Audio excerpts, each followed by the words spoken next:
আসসালামু আলাইকুম my lovely viewers, welcome back to my channel Shiuli's kitchen. Shiuli's কিচেনের আজকের আয়োজনে থাকছে দারুণ মজার টক ঝাল মিষ্টি আমের আচার রেসিপি, যা ভাত, লুচি, পরোটা, খিচুড়ি যে কোনো কিছুর সাথে খেলে সেই খাওয়ার স্বাদকে বহুগুণ বাড়িয়ে দিবে। এই আচারটি রোদে দেওয়া ঝামেলা ছাড়াই আপনারা খুব সহজেই তৈরি করে ফেলতে পারবেন আর সারা বছর ধরে সংরক্ষণ করে খেতে পারবেন। আচারটি বানানোর আগে একটি টিপস দিয়ে নিচ্ছি। এই আচারটি যখন বানাবেন তখন পরিমাণে একটু বেশি বানাবেন, তা না হলে কাঁচা আম ফুরিয়ে যাওয়ার আগেই হয়তো আপনার আচার ফুরিয়ে যাবে। চলুন তাহলে আর কথা না বাড়িয়ে চলে যাচ্ছি আচার তৈরির মূল প্রস্তুতিতে। আমের আচার তৈরি করার জন্য আজকে আমি এখানে 1.5 কেজি পরিমাণ কাঁচা আম নিয়ে নিয়েছি। এখন আমি আমগুলোকে খোসা ছাড়িয়ে তারপর আমগুলোকে কেটে নিব। আমি এখানে আমগুলোকে এভাবে টুকরো করে কেটে নিয়েছি। আপনারা আপনাদের পছন্দ অনুযায়ী যে কোনোভাবে আমগুলোকে কেটে নিতে পারেন। আচার তৈরি করার জন্য আমি প্রথমে পাঁচফোড়নটাকে রেডি করে নিব। আর এর জন্য একটি তাওয়া বসিয়ে এর মধ্যে দিয়ে দিচ্ছি 2 টেবিল চামচ পরিমাণ পাঁচফোড়ন। আমি এখন পাঁচফোড়নটাকে একটু টেলে নিয়ে এর মধ্যে দিয়ে দিচ্ছি 1 টেবিল চামচ পরিমাণ জিরা। আমি এখন পাঁচফোড়ন ও জিরাটাকে ভালো করে একসাথে টেলে নিব। পাঁচফোড়নটিকে 2 থেকে 3 মিনিটের মতো ভেজে নিলেই হবে। যখন এটা থেকে সুন্দর একটা স্মেল আসবে তখনই বুঝতে পারবেন যে পাঁচফোড়নটা হয়ে গিয়েছে। পাঁচফোড়ন বেশি ভাজলে তিতা হয়ে যায়, তাই এটাকে খুব বেশি ভাজার দরকার নেই। 2 মিনিট পরে আমি এখন চুলা থেকে পাঁচফোড়নটাকে নামিয়ে নিচ্ছি। আমের আচার তৈরি করার জন্য আমি চুলায় একটি হাঁড়ি বসিয়ে দিয়েছি আর এর মধ্যে দিয়ে দিচ্ছি 1.5 কাপ পরিমাণ সরিষার তেল।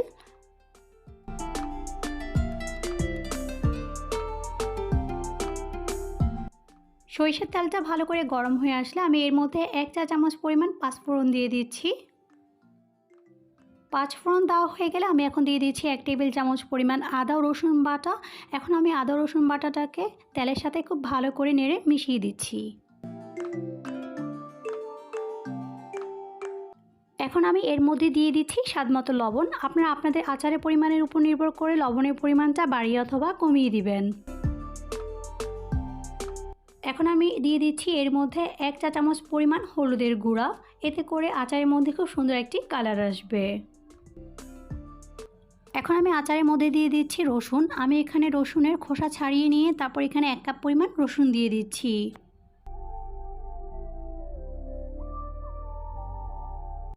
রসুনটাকে 2 মিনিটের মতন ভেজে নিয়ে তারপর আমি এর মধ্যে দিয়ে দিচ্ছি টুকরো করে রাখা আমগুলো।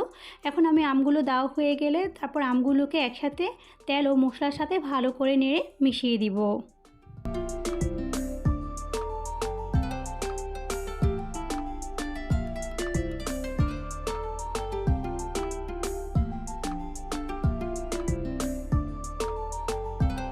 এই পর্যায়ে আমি দিয়ে দিচ্ছি 1/2 চা চামচ লাল মরিচের গুঁড়া। ঝালটা চাইলে আপনারা আরেকটু বাড়িয়ে দিতে পারেন, তবে আমি যেহেতু এর মধ্যে নাগা মরিচ দিব তাই আমি শুকনো মরিচের ঝালটা কম দিচ্ছি।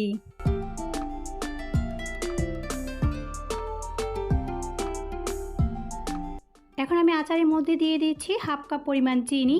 তবে আপনারা চাইলে এখানে আমের টকের উপর নির্ভর করে চিনির পরিমাণটা বাড়িয়ে অথবা কমিয়ে দিতে পারবেন। এখন আমি চিনিটাকে আমের সাথে খুব ভালো করে নেড়ে মিশিয়ে দিচ্ছি। চিনি ও আমের থেকে এমনিতে একটি পানি বের হয়ে আসবে, সেই পানিটা দিয়ে আমটা ভালো করে সিদ্ধ হয়ে যাবে।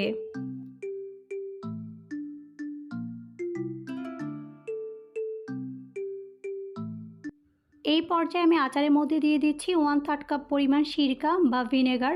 অবশ্যই এখানে আপনারা ভিনেগারটা ব্যবহার করার চেষ্টা করবেন, কারণ এটা দিলে আচার অনেক দিন ভালো থাকবে, আচারের মধ্যে কোনো রকমের ফাঙ্গাস পড়বে না। এই আচারটাকে আপনারা কোনো রকম রোদে দেওয়া ঝামেলা ছাড়াই তৈরি করে নিয়ে তারপর এটাকে নর্মাল ফ্রিজে রেখে বছর জুড়ে সংরক্ষণ করে খেতে পারবেন। এটা কোনো রকম রোদে দেওয়ার দরকার নেই, আপনারা নর্মাল ফ্রিজে রেখে দিবেন, তাহলে দেখবেন যে সারা বছর এই আমের আচারটা ভালো থাকবে। এখন আমি আচারের মধ্যে দিয়ে দিচ্ছি 4টি নাগা মরিচ বা বোম্বাই মরিচ। আমি মরিচগুলোকে আস্ত না দিয়ে মরিচগুলোকে সামান্য একটু কেটে দিব। এতে করে নাগা মরিচের পুরো ঝালটা বের হবে না, কিন্তু নাগা মরিচ থেকে সুন্দর একটি গ্রান আসবে, যা পুরো আচারটাকে আরও বেশি টেস্টি করে তুলবে। আপনারা যারা নাগামরিচ খান না তারা চাইলে নাগামরিচটা বাদ দিয়ে আচারটাকে তৈরি করে নিতে পারেন, তবে নাগামরিচ দিলে এর থেকে যে একটি সুন্দর গ্রান আসে সেই গ্রানটা দিয়ে কিন্তু খাওয়ার রুচি অনেক গুণ বেড়ে যায়। আমার এই আমের আচারটি কিন্তু খুব বেশি ঝাল হয়নি, যেহেতু আমি নাগামরিচটাকে কিন্তু ভালো করে কেটে দেইনি, আমি এখানে সামান্য একটু কেটেছি। আপনারা যারা ঝাল প্রেমী আছেন তারা যদি ঝাল খেতে চান সেক্ষেত্রে আপনারা নাগামরিচটাকে কেটে দিতে পারেন ভালো করে, এতে করে পুরোপুরি ঝালটা বের হয়ে যাবে। আমার এখানে দেখতেই পাচ্ছেন আমগুলো কিন্তু গলতে শুরু করেছে। আমি এই পর্যায়ে এর মধ্যে দিয়ে দিচ্ছি 1 টেবিল চামচ পরিমাণ পাঁচফোড়ন। আমি এখানে পুরো পাঁচফোড়নটাকে প্রথমেই পুরোপুরি একেবারে দিয়ে দিব না, আমি বারে বারে দিয়ে পাঁচফোড়নটাকে ভালো করে নেড়ে আচারের সাথে মিশিয়ে নিব।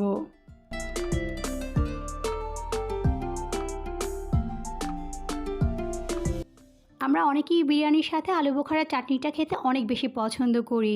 আম দিয়ে যদি আপনি এই চাটনিটা একবার তৈরি করেন তাহলে আপনার বাসার সবাই এত বেশি পছন্দ করবে যে আপনাকে বারবার রিকোয়েস্ট করবে এই আমের আচারটা তৈরি করে দিতে।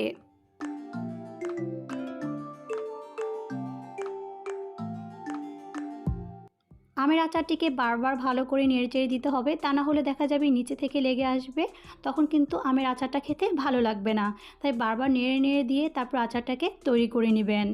আপনারা যদি আমার এই আমের আচারের রেসিপিটা ফলো করে আচার তৈরি করে থাকেন তাহলে তার ছবি ও মতামত আমার সাথে শেয়ার করতে ভুলবেন না। ডিসক্রিপশন বক্সে আমার ফেসবুক পেজের লিঙ্ক দেওয়া থাকবে, চাইলে সেখানে শেয়ার করতে পারেন। আমার এখানে আমের আচারটা হয়ে গিয়েছে, দেখতেই পাচ্ছেন আমগুলো গলে একদম নরম হয়ে গিয়েছে আর এটা দেখতে চাটনির মতো লাগছে। এখন আমি আমের আচারটাকে চুলা থেকে নামিয়ে নিচ্ছি।